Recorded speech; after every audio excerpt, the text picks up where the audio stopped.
नमस्कार दर्शक बंधु, आज आम किसी गुरुत्वपूर्ण जीके उपर नजर पकाइबा। ता पूर्व आपन जदि नुआ करी वीडियो देखुछंती तेबे आम चैनल को एबे ही सब्सक्राइब करी पाखे आसुवा बेल आइकन को क्लिक करंतु। आज प्रथम जीके हेउची भारतर प्रथम परमाणु रिएक्टर नाम कौन?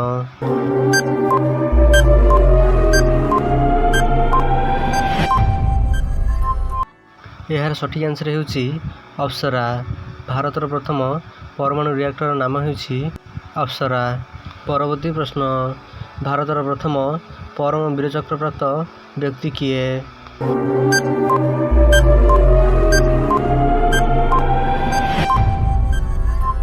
यार सठिक आंसर हेउची मेजर सोमनाथ शर्मा। भारतर प्रथम परम वीर चक्र प्राप्त व्यक्ति मेजर सोमनाथ शर्मा अटंती। परवर्ती प्रश्न, भारतर प्रथम नोबेल पुरस्कार प्राप्त वैज्ञानिक किए?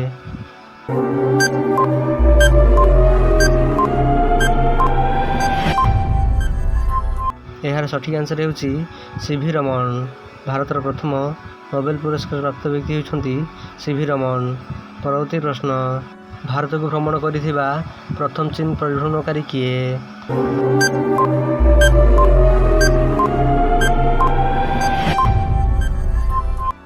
यार सठिक आंसर हेउची फाहियान। से प्रथमे चीन रु भारत को भ्रमण करने को आसीथिले। यही भली लेटेस्ट की जानिया पे आम चैनल को एवं सब्सक्राइब करी पाखे आसुवा बेल आइकन क्लिक करंतु, जहाद्वारा आपण सर्वप्रथम लेटेस्ट न्यूज जानि परिबे। वीडियो शेष पर्यंत देखिथिबारु धन्यवाद।